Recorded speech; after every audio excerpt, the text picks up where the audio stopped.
Di dalam teori dan hukum pembuktian, terdapat 6 parameter pembuktian. Yang pertama, Bewijs teori. Bewijs teori ini terdiri dari positive wettelig Bewijs teori, conviction in time, conviction reasoning, dan negative wettelig Bewijs teori.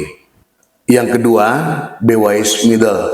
Yang ketiga, Bewijs voering. Yang keempat, Bewijs last. Yang kelima, Bewijs kracht. Dan yang keenam, Bewijs minimum. Terkait dengan penjelasannya, sudah saya jelaskan pada video sebelumnya, yaitu dengan topik parameter pembuktian. Pada kesempatan kali ini kita akan membahas tentang salah satu parameter pembuktian, yaitu adalah Bewijs voering.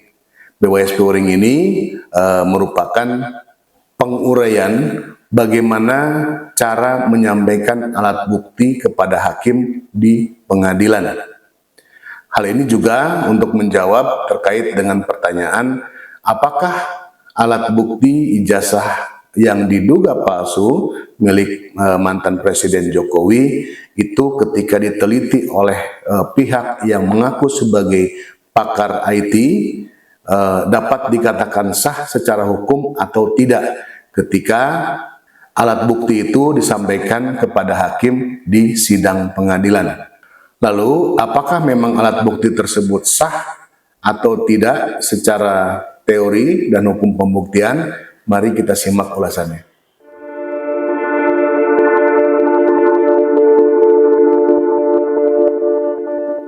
Kita tidak mengetahui secara pasti bagaimana tim atau pihak-pihak yang mengaku sebagai pakar IT, pakar telematika dan sebagainya mendapatkan sampel alat bukti berupa screenshot ijazah yang diduga palsu, yaitu milik mantan Presiden Jokowi. Salah satu yang paling mendasar adalah katanya bahwa foto yang tercantum di dalam foto ijazah mantan Presiden Jokowi tersebut yang dikeluarkan oleh Universitas Gadjah Mada pada tahun 1985 itu adalah merupakan foto orang lain.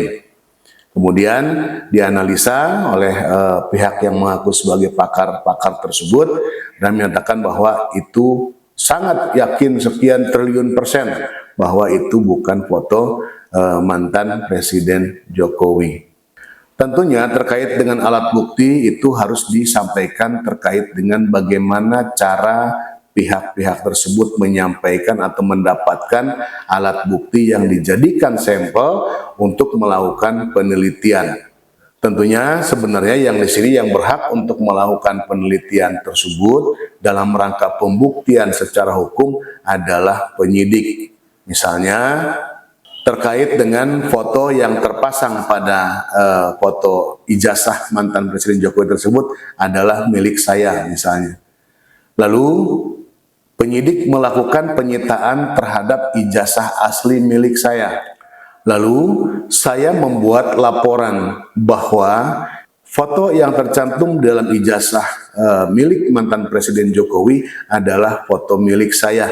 Maka selain saya melaporkan terkait dengan perkara dugaan tindak pidana pemalsuan, saya juga harus membuktikan adanya foto-foto pembanding milik saya yang mirip dengan foto saya pada tahun 1985 misalnya.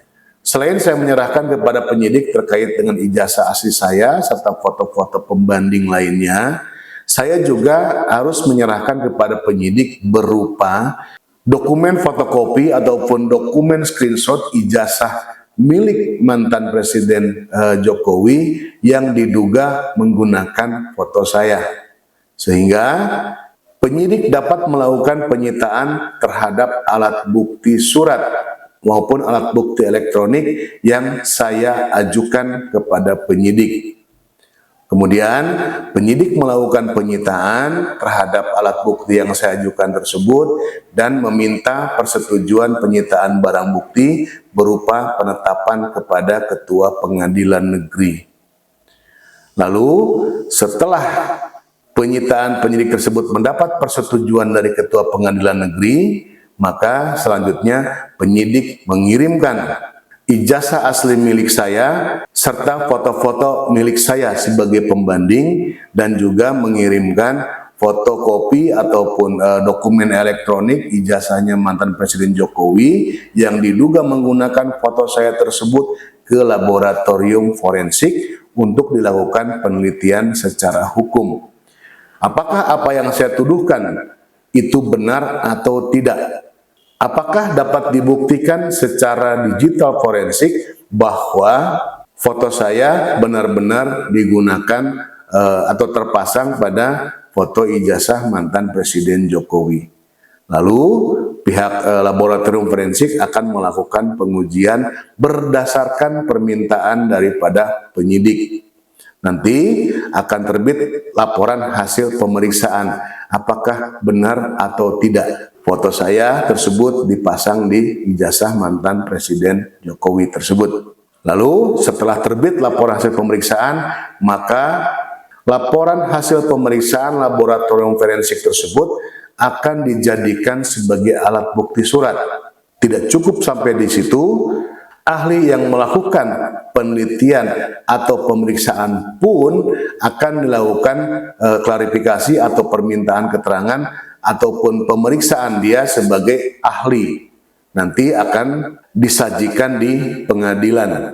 Kita tidak pernah tahu bagaimana cara pakar-pakar IT ataupun pakar-pakar telematika tersebut mendapatkan sampel ijazah mantan Presiden Jokowi tersebut.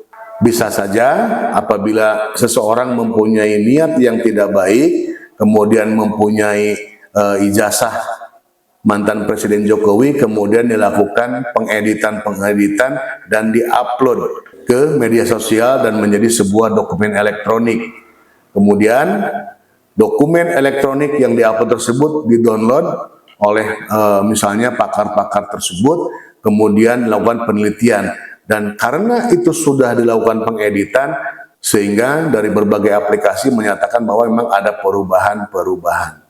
Hal tersebut jika dikaitkan dengan salah satu parameter pembuktian yaitu BWI spuring, dapatlah dikategorikan sebagai unlawful legal evidence atau alat bukti yang disajikan oleh mereka didapatkan dengan cara yang tidak sah, sehingga nantinya hakim akan membebaskan orang yang mereka tuduh telah melakukan suatu perbuatan pidana, dalam hal ini pemalsuan surat. Jadi BWI spuring ini lebih menitik beratkan kepada bagaimana cara pihak-pihak tersebut mendapatkan alat bukti berupa ijazah mantan Presiden Jokowi tersebut. Apabila benar bahwa ijazah tersebut didownload dari media sosial dan tidak melakukan pembandingan terhadap dokumen-dokumen yang lain, maka alat bukti berupa ijazah mantan Presiden Jokowi tersebut tidak lagi berlaku sebagai alat bukti surat ataupun alat bukti elektronik yang dijadikan bahan untuk melakukan penelitian, karena cara mendapatkan alat bukti tersebut dapatlah dikategorikan sebagai unlawful legal evidence atau didapatkan dengan cara-cara yang tidak sah, tidak sesuai dengan prosedur ketentuan hukum yang berlaku. Demikian, terima kasih.